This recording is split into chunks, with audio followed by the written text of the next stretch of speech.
Hi officers, TNPSC Tamil revision. 8 தொகை நூல்கள்.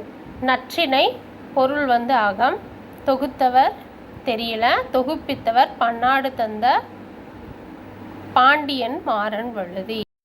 ஐங்குறுநூறு, குலத்துறை முற்றிய கூடலூர் கிழார். தொகுப்பித்தவர் யானைக்கட்சேய் மாந்தர் சேரன் இரும்புரைதான். பதிற்று 10 தெரியல, பரிபாடல் அகப்புறம் சேர்ந்தது. 8 தொகை நூல்களில் அகமும் புறமும் கலந்த 2 பொருள்படும் நூல் எதுன்னு ஏற்கனவே கேட்டிருக்காங்க டிஎன்பிசியில். பரிபாடல் தான் அகம் புறம் கொண்ட பொருள்படுகிற நூல். 8 தொகை நூல்களில் 2மே வருகிற நூல் எதுன்னா பரிபாடல். கலித்தொகை அகம் சார்ந்தது, நல்லுத்தவனார். அகநானூறு நெடுந்தொகைன்னு அழைக்கப்படுது.